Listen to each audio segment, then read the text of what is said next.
All the new players back obviously created a little inconsistency. How did you feel overall? Yeah, I think inconsistency is probably a good way to start. Yeah, I think we lacked a lot in the final third. We looked a little bit out of sync, you know. And I guess it's a work in progress in the final third. We just don't seem to be able to create enough chances, and we just weren't dynamic enough in the final third. I think we defended pretty well against, obviously, players like Pino and Kim Little and Fishlock. The two of them ran the midfield, and I thought we did a decent job on them. They're tough to contain, but you know, it just takes one moment of Kim Little and the game's over. But I was disappointed with the final third. There were some good moments in the game. We just looked a bit out of sync and inconsistent. With just 8 games left in the season, do you still feel like the team has enough time to turn things around? Yeah, I mean, we're getting to the bell starting to ring, I think. Yeah, we're running out of games, there's no question. I mean, obviously this was a huge game for us tonight. Now you've got to go to Seattle and get a win. You've got to go on the road and get a win there, and then turn around to Western York and get a win. I think without those results, we're in trouble now. Especially at home. I mean, you've got 4 home games left. We have 4 home games. They've got to be wins, I think, at home. How important do you see the game at Seattle this weekend, given that it's such a short turnaround? Well, I think it's massive. You know, it's massive for us. I mean, they got the points here tonight, so for them, they'll be quite content, I think, to go home with 3 points. But for us, Sunday's a must-win, I think, at this point. And we had too much success there last season, so we got to turn that around and go on the road, which we haven't done. We haven't done that well on the road, and get results. Hopefully, you have Jody Taylor available, which I think will give us some punch up front. We still lack a little bit up front for me. We just didn't do enough.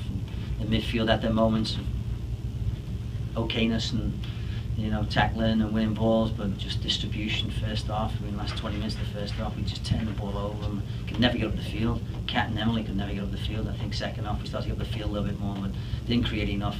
I thought maybe the first 5-10 minutes second half, we looked like we got some spark to us, and then Kim Little got back on the ball and Fishlock got back on the ball, and they just took over the game again.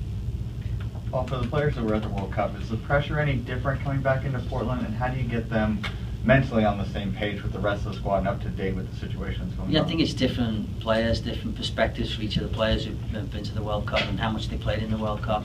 I think Tobin's a lot different from Keelan Kyle, and Sinks obviously, she had a great week of practice, and I think that maybe her just getting back into the flow. She probably needed this game just to get another game under the belt. Some of them haven't played in 2-3 weeks. Those players, Keelan Kyle hasn't played in a while. McCall hasn't played in 3 weeks, and she looked a bit rusty tonight, I thought.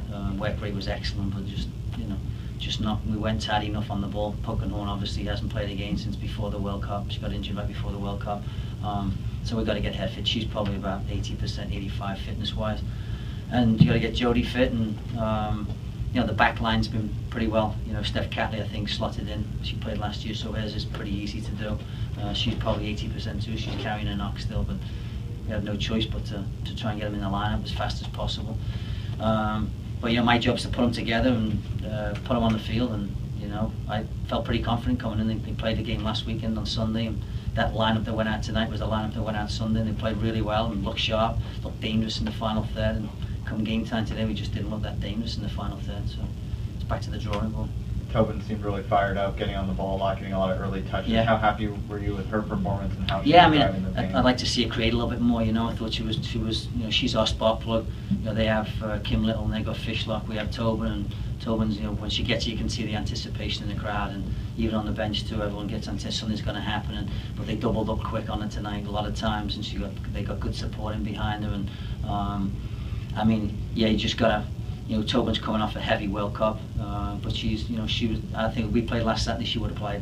She was probably one of the few World Cup players to play. I mean, she played in the bathtub. She loves the game, and I think that's what I love about Tobin. She doesn't have that superstar mentality that I'm not really quite ready yet. She wants to play, and she's going. I think tonight she showed glimpses of really good stuff, and you can never fault her work rate. She's good both sides of the ball, and some people say those type of players aren't like that, but she works hard behind the ball. How special was the environment and the support from the fans? Yeah, I think that's the biggest slap in the face for us. The fans were fantastic tonight. And, even the start of the second half, we got a little bit of momentum, and you could feel the fans getting up. They're all off the seats, and there's such momentum for the team. We just couldn't deliver, And to lay an egg, you know, on a game when you got that many people is tough. It's a tough one for everybody to swallow. And you can see the disappointment in the group, and I'm sure the disappointment in the fan base too. But to put that kind of numbers in is unbelievable. And, you know, again, we've got to go to Seattle and win for them, really. I mean, usually we travel 2,000-3,000 to Seattle with us, so I'm hoping they make the journey up. But you can see women's soccer's come a long way. I think in the last, you know, even the last 2 months, maybe it's come a long way. But we didn't deliver tonight, unfortunately for us, with a kind of crowd like that. And hopefully we can get them back and do a better job against Boston. Coach, how long do you think the World Cup buzz or bounce will last?